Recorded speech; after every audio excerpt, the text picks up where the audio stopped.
সৌভাগ্য কি? এটা কি কেবল গ্রহ নক্ষত্রের অবস্থানের ফল, নাকি আমাদের কর্মের প্রতিফলন? আধ্যাত্মিক দৃষ্টিকোণ থেকে দেখলে সৌভাগ্য হলো এক ধরনের শক্তি বা প্রবাহ, যা আমাদের কর্মফল ও চেতনার ভিত্তিতে গঠিত হয়। প্রকৃতপক্ষে আমাদের কর্মই আমাদের ভবিষ্যৎ নির্ধারণ করে।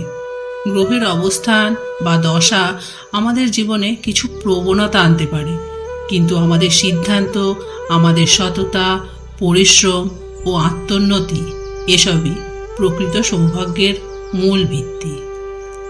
যদি আমরা সৎ পথে ধন অর্জন করি, সেটা শুধু আমাদের জীবনেই শান্তি আনে না, বরং আমাদের পরবর্তী প্রজন্মের জন্য কল্যাণ বয়ে আনে।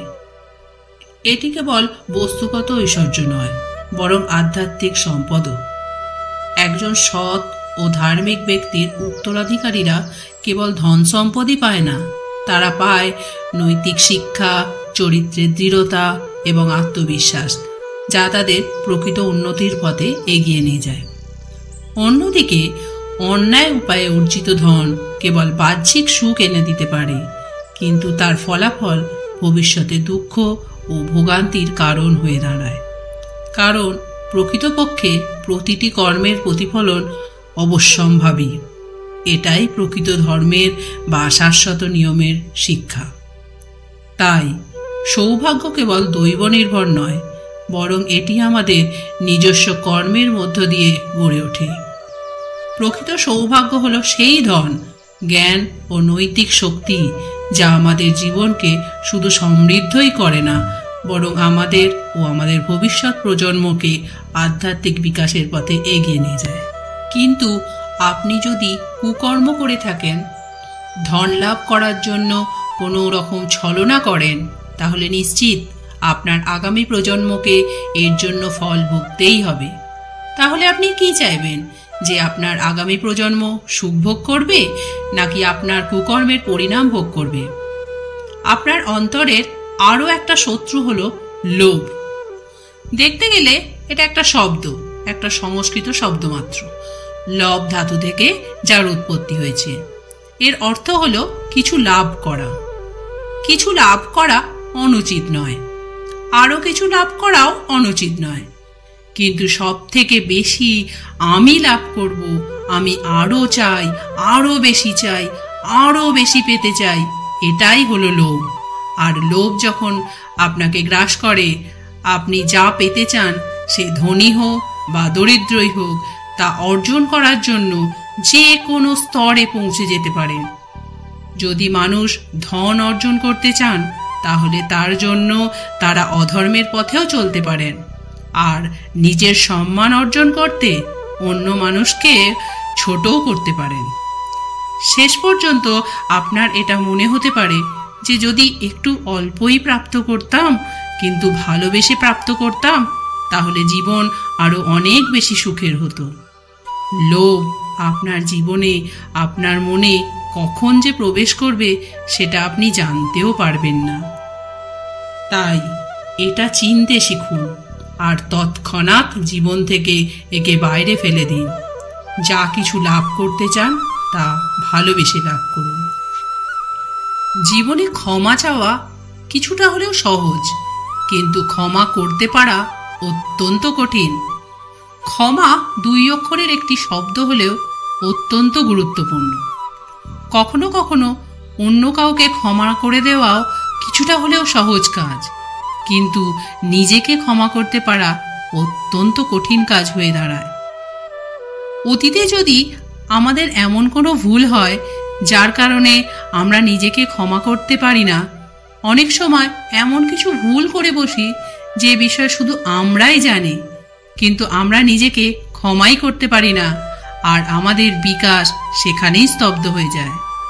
কারণ আপনি যদি ক্ষমা করতে না শেখেন, নিজেকে যদি ক্ষমা না করতে পারেন, তাহলে তা আপনার জীবনের সব থেকে বড় বাধা হয়ে দাঁড়াবে।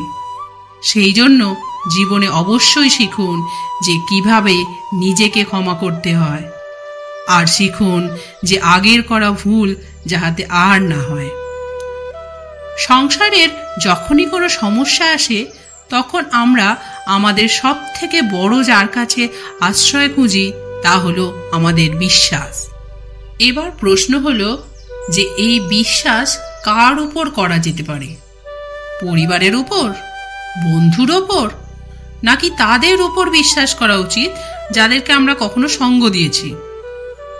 দেখুন, এই সংসারে বিপদের সম্মুখীন হলে কে আপনাকে সাহায্য করবে সেটা নির্বাচন করা আপনার হাতে নেই। সেটা সেই সকল ব্যক্তির ওপর নির্ভরশীল, তারা আপনাকে সাহায্য করবে নাকি করবে না।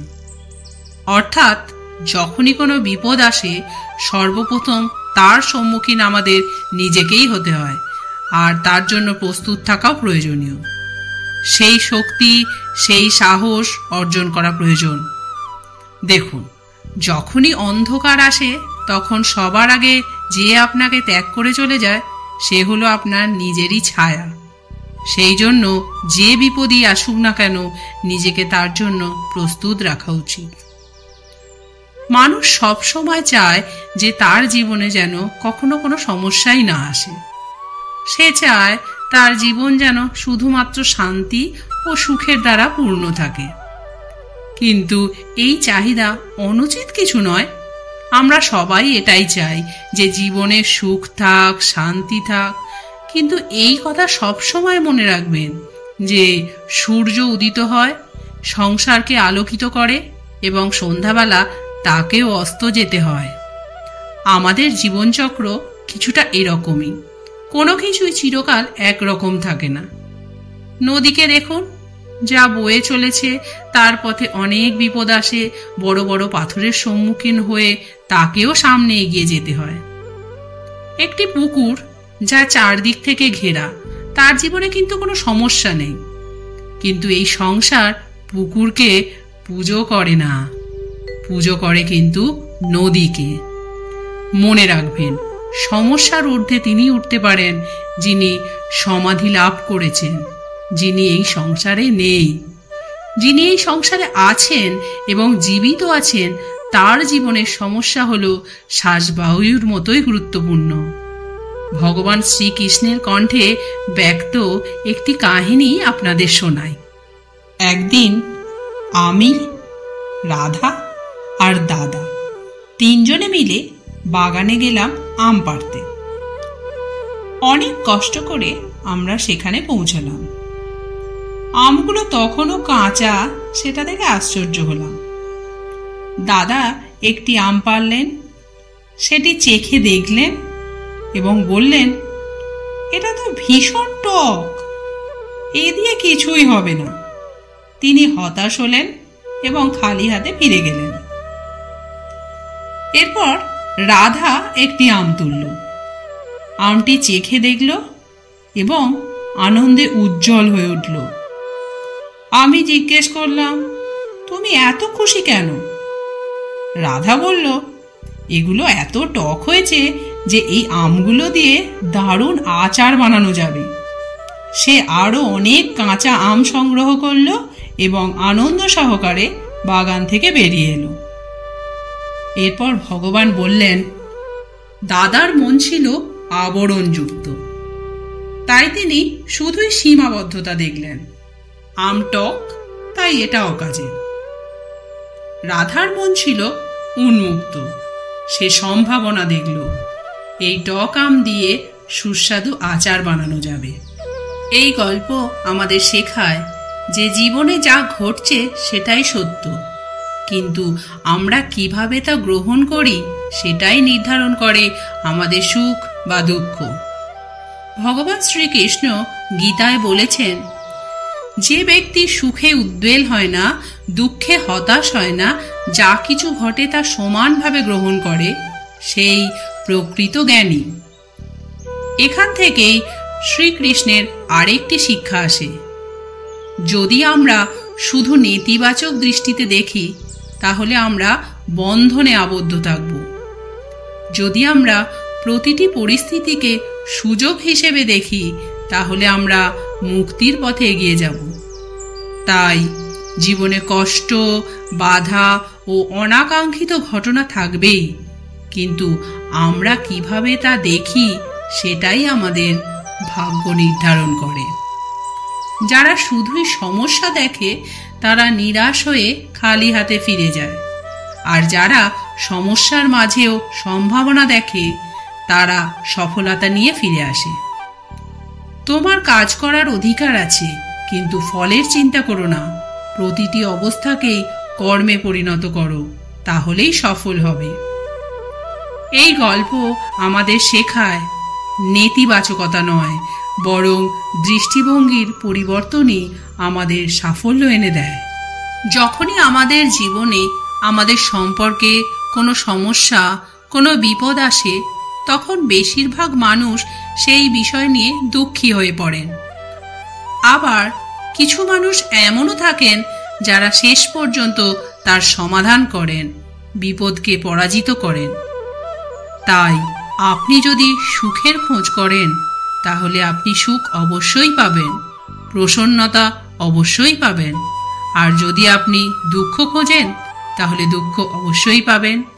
এবার আপনি কি খুঁজতে চান সেই চয়ন আপনারই। প্রজাপতিকে দেখেছেন? সে কিভাবে এক ফুল থেকে অন্য ফুলে, এক পাতা থেকে অন্য পাতার ওপর উড়ে বেড়ায়। কিন্তু সে কিভাবে উড়তে শেখে কখনো ভেবেছেন? জন্ম থেকেই কিন্তু প্রজাপতির ডানা থাকে না, ও কিন্তু ছোট্ট একটা ডিমের আকারে জন্ম লাভ করে। তারপর সেই ডিমটি ভেঙে একটি কীট বাইরে আসে। আস্তে আস্তে সে বড় হয়, ওর শক্তি বৃদ্ধি পায়। তারপর সেই কীট দশা ত্যাগ করে নিজের ডানাগুলি মেলে। এই প্রক্রিয়া তার কাছে সরল নয়, অত্যন্ত যন্ত্রণাদায়ক প্রক্রিয়া, কিন্তু সে সেই যন্ত্রণা মেনে নেয়। আর তারপর আস্তে আস্তে সে উড়তে শেখে। শুধুমাত্র আকাশে উড়ে বেড়ায় তা নয়, আমাদের মনের মাঝেও উড়ে বেড়ায়। এই ডিম থেকে প্রজাপতি হয়ে ওঠার যে যাত্রা, এটা যতটা কঠিন, ততটাই কঠিন হয় এই সংসারে শ্রেষ্ঠ কর্ম করা, ততটাই কঠিন হয় এই সংসারে মহান হয়ে ওঠা। সেজন্য প্রয়োজনীয় প্রচেষ্টা ও নিরন্তর প্রচেষ্টা করতে থাকুন। পর্যাপ্ত সময় নিন এবং আপনি নিজেকে এই আকাশে উড়ন্ত অবস্থায় পাবেন। মনের শক্তি অত্যন্ত গুরুত্বপূর্ণ। মনের শক্তি বৃদ্ধি পায় দৃঢ়তা থেকে। যখন আমরা প্রতিদিন আমাদের লক্ষ্য পূরণের চেষ্টা করি, ছোট বড় কাজগুলো করা, সেগুলো সম্পন্ন করা, এতে আমাদের আত্মবিশ্বাস এবং শক্তি বৃদ্ধি করে। মন যখন দৃঢ় ও শক্তিশালী হয়, তখন আপনি জীবনের পথে অটুটভাবে এগিয়ে চলতে পারেন। মনের শক্তি বৃদ্ধি না পেলে মানুষ হতাশ হয়ে পড়ে, পথ হারিয়ে ফেলে। কিন্তু যখন মন শক্তিশালী হয়, তখন জীবনের প্রতিটি বাধাকে জয় করা সহজ হয়ে যায়। এই শক্তি আপনার ভিতর থেকেই আসে। যখন আপনি লক্ষ্য স্থির করেন এবং সেই লক্ষ্য পূরণের জন্য পরিশ্রম করেন। আরও একটি গুরুত্বপূর্ণ বিষয় যা আপনার মনে রাখা উচিত, তা হল আপনার এই মানসিকতা, আপনার এই স্বপ্ন, তা যেন আপনার নিয়ন্ত্রণে থাকে। আপনার বন্ধ মুঠোর মধ্যে যেন এর লাগাম থাকে। আপনি যেন এর প্রভু হন। যদি তা হয়, তবেই আপনি লাভবান হবেন। আর যদি এরা আপনাকে নিয়ন্ত্রণ করতে থাকে, যদি আপনার মুঠো খুলে যায়, তাহলে না পথ আপনার নিয়ন্ত্রণে থাকবে, না মানসিকতা থাকবে, না স্বপ্ন নিয়ন্ত্রণে থাকবে। আর যদি তাই হয়, তাহলে আপনি আপনার ভবিষ্যৎ নষ্ট করে ফেললেন।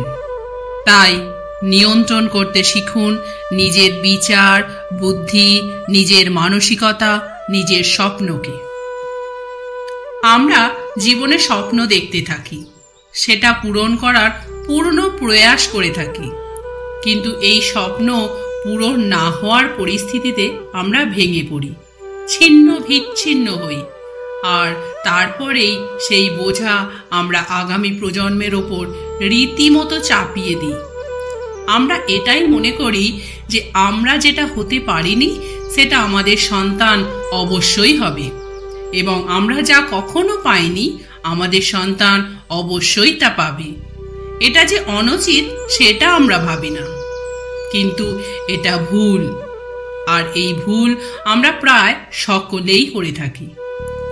সন্তান প্রকৃতি আর পরমাত্মার আশীর্বাদ। ওদের ভিতরে তাদের নিজের একটা অস্তিত্ব লুকিয়ে থাকে, সেটা মন দিয়ে দেখুন। আপনি শুধু ওই সন্তানকে জন্ম দিয়েছেন, কিন্তু ওর জীবন আপনার নয়। তাই নিজের সন্তানের সাথে থাকুন, সময় কাটান, ওদেরকে ভালোবাসুন, সবসময় প্রেরণা দিন, কিন্তু প্রেরণা দিন ওর নিজের অস্তিত্বকে বাড়ানোর জন্য, ওর নিজের স্বপ্ন পূরণ করার জন্য, আপনার স্বপ্ন পূরণ করার জন্য নয়। ওদের অস্তিত্বকে পূর্ণাঙ্গে বৃদ্ধি পেতে দিন। ভগবান শ্রীকৃষ্ণের বাণী এবং গীতার উপদেশ অনুযায়ী সত্য ও মঙ্গলময় পথেই আমাদের জীবন পরিচালিত হওয়া উচিত। যেমন বিশাল সমুদ্রে বিভিন্ন নদীর জল প্রবাহিত হলেও তার অবস্থান অটল থাকে, তেমনি যে ব্যক্তি কামনা বাসনা বা কুমন্ত্রণার দ্বারা প্রভাবিত হয় না, সে প্রকৃত শান্তি লাভ করে। অর্থাৎ বাইরের কুমন্ত্রণা বা নেতিবাচক কথাগুলো আমাদের অন্তরে প্রবেশ করলেও যদি আমরা শ্রীকৃষ্ণের মতো স্থির চিত্ত হতে পারি, তাহলে তা আমাদের মনকে বিষাক্ত করতে পারবে না। নিজের আত্মাকে নিজেই উন্নীত করো, নিজের আত্মাকে নিজের শত্রুতে পরিণত করো না, কারণ আত্মাই নিজের বন্ধু, আবার আত্মাই নিজের শত্রু। যদি আমরা কুমন্ত্রণা শুনে তার দ্বারা প্রভাবিত হই, তবে আমরাই নিজের সর্বনাশ ডেকে আনব। তাই শ্রীকৃষ্ণ পরামর্শ দেন আত্মসংযম ও সচেতনতার মাধ্যমে নিজেদের সুরক্ষিত রাখতে। বাক্য কারো মনে দুঃখ দেয় না। যা সত্য, যা প্রিয় এবং যা মঙ্গলকর, তাই প্রকৃত বাক্য। আমাদের উচিত এমন বাক্য গ্রহণ করা যা আমাদের জীবন উন্নত করে, সম্পর্ক দৃঢ় করে এবং কল্যাণ বয়ে আনে। কুমন্ত্রণায় কান না দিয়ে আমরা যদি সদাচারী ও সত্যনিষ্ঠ মানুষের কথায় মন দিই, তাহলে আমাদের জীবন বিষমুক্ত হবে। শ্রীকৃষ্ণের দর্শন অনুসারে এই সংসারে বিষ থাকবেই। তা হতে পারে শারীরিক বিষ, মনোবিষ বা কুমন্ত্রণার বিষ। এজন্য আমাদের উচিত সদাচারী ও সদ্গুণ সম্পন্ন মানুষের সংস্পর্শে থাকা, নিজের বুদ্ধিকে শুদ্ধ রাখা এবং প্রতিটি কথা যাচাই করে গ্রহণ করা, ভগবানের নাম স্মরণ ও গীতার জ্ঞান গ্রহণ করা এবং অন্তরে ভালোবাসা ও ক্ষমার গুণ চর্চা করা। যদি আমাদের আত্মবিশ্বাস ও ঈশ্বরের প্রতি ভক্তি দৃঢ় থাকে, তাহলে কোনো কুমন্ত্রণার বিষই আমাদের মনকে কলুষিত করতে পারবে না। আমাদের এই জীবন সুখ আর দুঃখ, এই দুয়ের মিশ্রণ। এদের সংমিশ্রণই জীবনের ভারসাম্য বজায় রাখে।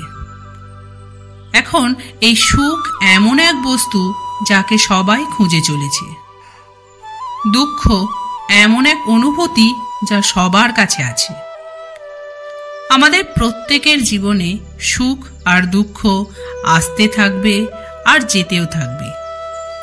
এটা অবশ্যই জীবনে থাকবে, কিন্তু সফলতা এটা সবার জীবনে আসে না, কারণ এই সফলতা সুখ আর দুঃখের দ্বারা প্রাপ্ত হয় না। সফলতা প্রাপ্ত হয় নিজের ওপরে বিশ্বাস আর কর্মের মাধ্যমে। আকাশের ওই সূর্যকে দেখুন। সূর্যের বিশ্বাস আছে নিজের উপর যে সে সমস্ত জগৎকে আলোকিত করতে পারবে। নিজের রশ্মি দিয়ে অন্ধকারকে দূর করতে পারবে। সূর্য এই বিশ্বাস নিয়েই আসে, আর কিছুক্ষণের মধ্যেই সমস্ত সংসার থেকে অন্ধকারকে বিনাশ করে ফেলে সে। তাহলে মনে রাখবেন, এই সুখের আভাস, এই দুঃখের অনুভূতি আসতেও থাকবে আর যেতেও থাকবে। শুধু নিজের ওপরে বিশ্বাস রাখুন, তারপর দেখবেন এই সফলতা কিভাবে আপনার জীবনে আসে।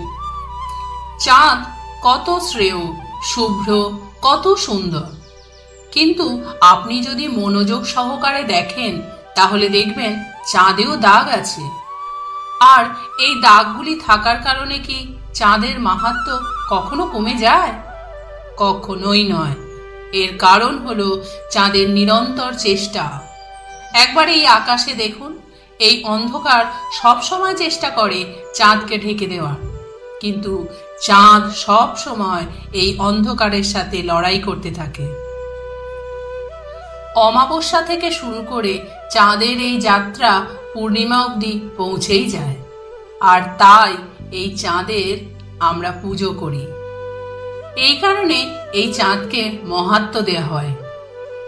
এইভাবেই যদি আপনার মধ্যে কোনো দোষ থাকে, কোনো খারাপ কিছু থাকে, তাহলে সেটা কোনো বড় ব্যাপার নয়।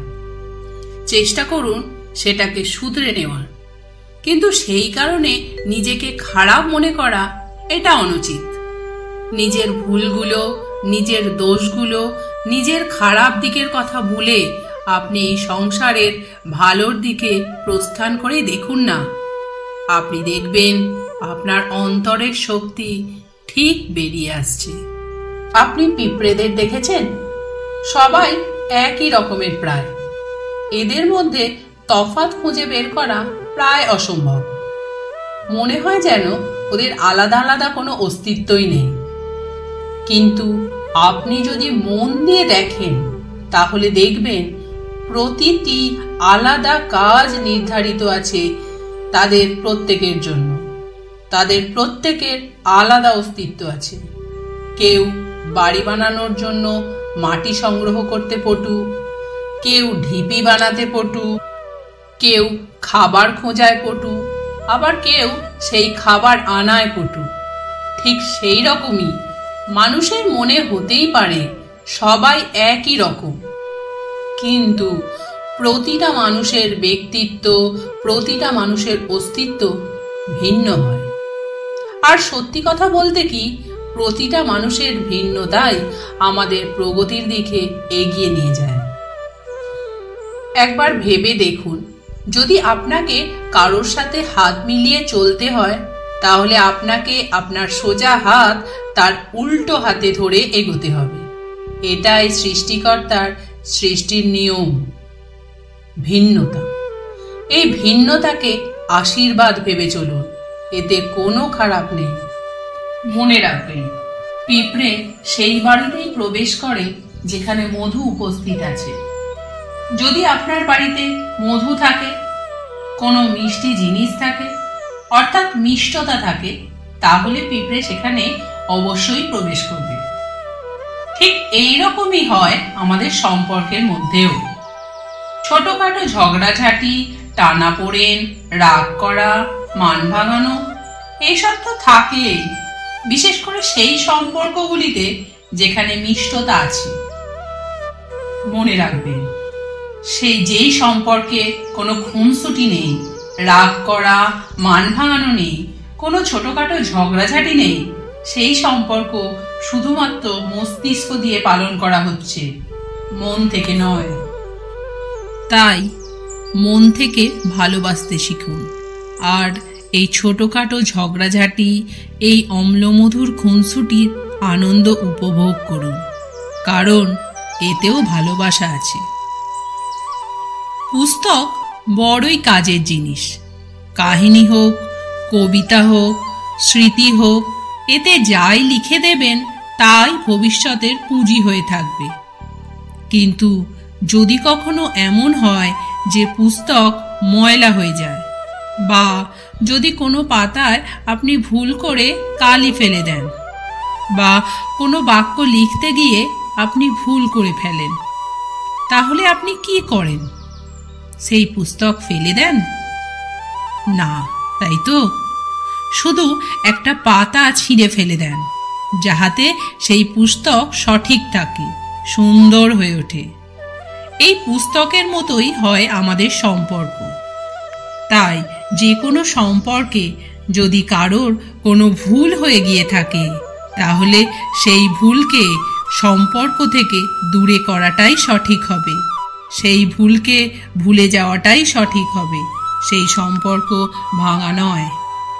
তাই সম্পর্ককে সামনে রাখুন, কারণ ভুল তো সবার হয়। যদি এরকম করেন, তবেই জীবনরূপী পুস্তক আরো সুন্দর হয়ে উঠবে।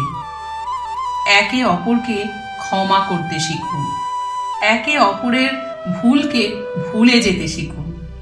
তারপর দেখবেন এই জীবন আরো আনন্দময় হয়ে উঠবে। ভগবান শ্রীকৃষ্ণের শিক্ষায় যে দৃষ্টিভঙ্গি ও জীবনবোধ প্রকাশিত হয়েছে, তা মূলত অহংকার, প্রেম, নমনীয়তা এবং আত্মবিশ্বাসের মধ্যে গভীর সম্পর্ক প্রতিষ্ঠিত করে। ভগবানের কথায়, আপনি যদি শ্রেষ্ঠ হন, তাও অহংকার করবেন না। এই ভাবনা জীবনের গভীরতার দিকে আপনাকে ধাবিত করে।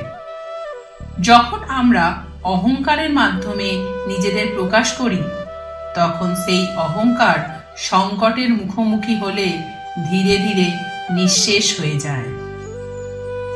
বাস্তবে অহংকার একটি খারাপ পথের প্রথম ধাপ, আর তার বিপরীতে শ্রীকৃষ্ণ আমাদের প্রেম এবং নমনীয়তার দিকে এগিয়ে যেতে বলেন।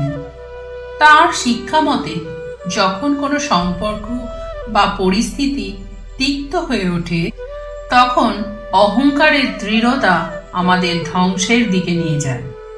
তবে যদি আমরা নমনীয়তা গ্রহণ করি, যেমন পাতা বাতাসের সাথে সামঞ্জস্য রেখে দোল খায়, তেমনি আমাদের সম্পর্কগুলিও রক্ষা পায়। প্রেম বলতে তিনি বুঝিয়েছেন একাত্মতা এবং ত্যাগ, যেখানে আমি ধারণাটি অদৃশ্য হয়ে আমরা একে অপরের সাথে মিশে সম্পূর্ণভাবে এক হয়ে কাজ করি। ভগবান শ্রীকৃষ্ণ বলেন, সম্পর্কের মধ্যে নমনীয়তা থাকা প্রয়োজন, যেন সমস্যার সময় তা ভেঙে না পড়ে।